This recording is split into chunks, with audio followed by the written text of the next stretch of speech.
ಭಾರತ ಅಂದರೆ ವಿವಿಧತೆಯಲ್ಲಿ ಏಕತೆ ಅಂತ ಹೇಳಿ. ಪ್ರತ್ಯೇಕ ರಾಷ್ಟ್ರ ಆಗಬೇಕು ಅಂತ ಕಾಯ್ತಾ ಇರೋರೆಲ್ಲ ಏನು ಅಂದರೆ ಹಿಂದೆ ಜಿನ್ನಾ ಈ ತಪ್ಪು ಮಾಡಿದರು. ಅದನ್ನು ಗಾಂಧಿ ಬರೆದಿಡ್ತಾರೆ. ನೆಹರು ಮತ್ತು ಜಿನ್ನನ್ನು ಒಟ್ಟಿಗೆ ಕೂರಿಸಿ ಗಾಂಧಿ ಮಾತಾಡ್ತಾರೆ, ನಾನಿರೋ ತನಕ ನನ್ನನ್ನು ಭಾಗ ಮಾಡಬೇಡಿ. ಅವತ್ತು ಗಾಂಧೀಜಿ ಮಾತು ಯಾರೂ ಕೇಳಲಿಲ್ಲ. ಅವತ್ತು ಗಾಂಧಿ ಒಂದು ಮಾತು ಹೇಳ್ತಾರೆ, ಇವತ್ತಿನ ಈ ಹಿಂದೂ ಮುಸ್ಲಿಂ ಬೇಲಿ ಗಲಾಟೆ ಹಳ್ಳಿಲೂ ಒಂದಿನ ಪ್ರತಿಬಿಂಬಿಸುತ್ತೆ. ಅದೀಗ ಆಗ್ತಾ ಉಂಟು. ನಾನು ಕೇಳೋದು, ನಮ್ಮ ಅಧಿಕಾರ ಆಸೆಗೆ ಧರ್ಮವನ್ನು ಜಾತಿಯನ್ನು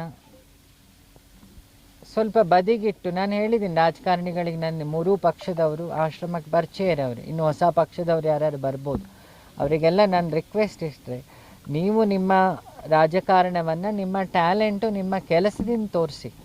ನೀವು ಈ ಪಕ್ಷದಿಂದ ಆ ಪಕ್ಷಕ್ಕೆ ಬೈಯೋದು, ಆ ಪಕ್ಷದಿಂದ ಈ ಪಕ್ಷಕ್ಕೆ ಬೈಯೋದು, ಅದರಲ್ಲೇ ವಿಧಾನಸೌಧದ ಕಲಾಪ ಮುಗದೇ ಹೋಗುತ್ತೆ.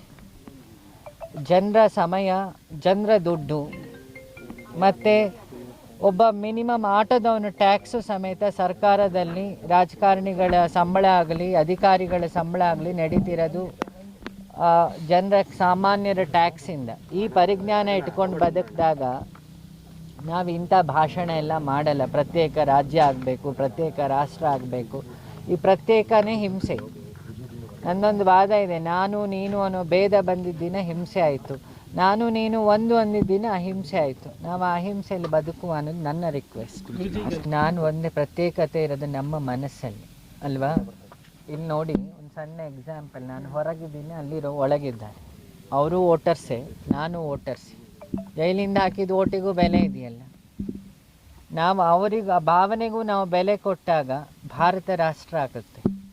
ನಾ ಭವಿಷ್ಯ ಅಂತ ಹೇಳಲ್ಲ, I am having that confident. ಆ ಭವಿಷ್ಯ ಅನ್ನೋಕ್ಕಿಂತ ಸಮ್ಯಕ್ ಜ್ಞಾನ ಅಂತಲೂ ಅದಕ್ಕೆ ತಗೊಳ್ಳೋಣ ಅಂತೆ. ಒಂದಿನ ನಾವು ತಮಿಳ್ನಾಡಲ್ಲಿ ಮುಖ್ಯಮಂತ್ರಿಯಾಗಿ ಅಣ್ಣಾಮಲೈ ಅವರು ಪ್ರಮಾಣ ವಚನ ಸ್ವೀಕಾರ ಮಾಡೋದು ನಾನು ನೋಡ್ತೀವಿ, ನೀವು ನೋಡ್ತೀವಿ. ಹಾಗೆ ನಮ್ಮ ರಾಮನ ಪಟ್ಟಾಭಿಷೇಕ ಮೊನ್ನೆ ಮುಗಿಸಿದ್ದ ರಾಮನ ಪ್ರಾಣ ಆದ ಮೋದಿಜಿಯವರು ಪಟ್ಟಾಭಿಷೇಕನೂ ಸದ್ಯದಲ್ಲಿ ನಾವೆಲ್ಲ ನೋಡ್ತೀವಿ. ನಾನು ಅವ್ರು ಶುರು ಬಂದಾಗ ಅವತ್ತು ಅವರು SP ಆಗಿದ್ದಾಗಲೇ ಬೊಂಬಳಾಪುರದ ಮಧ್ಯವರ್ಜನ ಶಿಬಿರ ಇತ್ತು. ಅವತ್ತು ಆ್ಯಪಲ್ ಕೊಟ್ಟು ರಾಮಸ್ವಾಮಿ ಅವರು ಕೇಳಿದ್ರು ಏನು ಅಂತ. ಅವತ್ತೊಂದು ಮಾತು ಹೇಳಿದ್ರು, ಇನ್ನು ಕಾಕಿಯಿಂದ ಅವರು ಖಾದಿ ಉಡ್ತಾರೆ. ಕಾರಣ ಮುಂದೆ ಮೋದಿ ಅವರಿಗೆ ಧನುಸ್ ಕೊಟ್ಟಾಗ ಅದನ್ನು ಹೇಳಿಕೆ ಅಂತ ಹೇಳಿಲ್ಲ. ನೋಡಿ, ನನ್ನ ಧ್ಯಾನದಲ್ಲಿ, ಧ್ಯಾನ ಅಂತ ಏನು ಹೇಳ್ತೀವಿ ಇಲ್ಲಿ, ಇದನ್ನು ಸೂರ್ಯನೇತ್ರ, ಇದನ್ನು ಚಂದ್ರನೇತ್ರ, ಇದನ್ನು ಅಗ್ನಿಹೋತ್ರ ನೇತ್ರ ಅಂತ, ಥರ್ಡ್ ಐ ಅಂತ, ಜ್ಞಾನ ಚಕ್ಷು ಅಂತ ಶಾಸ್ತ್ರದಲ್ಲಿ ಹೇಳ್ತಾರೆ. ಆ ಜ್ಞಾನ ಚಕ್ಷುವಲ್ಲಿ ಧ್ಯಾನ ಮಾಡಿದಾಗ ಯಾರೇ ಆದರೂ ಅವನಿಗೆ ಕಾಲದ್ದು ಒಂದಿಷ್ಟು ಘಟನೆಗಳನ್ನು ತಿಳ್ಕೊಳ್ಳಿಕ್ಕಾಗುತ್ತೆ. ನನಗೆ ಅಂತಲ್ಲ, ಸಣ್ಣ ಮಗುಗೂ ಅದು ಪಾಸಿಬಿಲಿಟಿ ಇದೆ. ಆ ವ್ಯಕ್ತಿ ಹತ್ರ IPS, ನಾನು ಹೇಳೋದು ಎಲ್ಲ ಆಫೀಸರ್ಸ್ಗಳಿಗೂ, ಅಡ್ಮಿನಿಸ್ಟ್ರೇಷನ್ ಡಿಪಾರ್ಟ್ಮೆಂಟಲ್ಲಿ ಇದ್ದವರಿಗೆ, ದಯಮಾಡಿ ನೀವೆಲ್ಲ ಡೆಮೋಕ್ರಸಿಗೆ ಬರೋ ಪ್ರಯತ್ನವನ್ನು ಮಾಡಿ. ಯಾಕೆ ಅಂತಲೂ ಹೇಳ್ತೀನಿ, ಪತ್ರಕರ್ತರಿಗೆ ಮೇಯ್ನಾಗಿ ರಿಕ್ವೆಸ್ಟ್ ನನ್ನ, ನೀವೆಲ್ಲ ಬಂದಾಗ ಏನಾಗುತ್ತೆ, ದಿನನಿತ್ಯ ನಿಮಗೆ ಜನರ ಸಮಸ್ಯೆ ಗೊತ್ತಿಷ್ಟರೋ ಬ್ರಹ್ಮನಿಗೆ ಸೃಷ್ಟಿ ಮಾಡಿದವನಿಗೂ ಗೊತ್ತಿರುತ್ತೋ ಗೊತ್ತಿಲ್ಲ.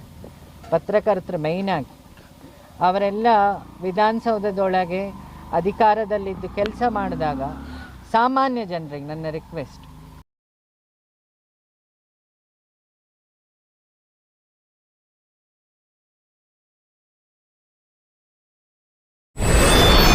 ವಿಡಿಯೋ ನೋಡಿದ್ದಕ್ಕೆ ಧನ್ಯವಾದಗಳು. ಮುಂದಿನ ವಿಡಿಯೋದಲ್ಲಿ ಸಿಗೋಣ. ವಂದನೆಗಳು.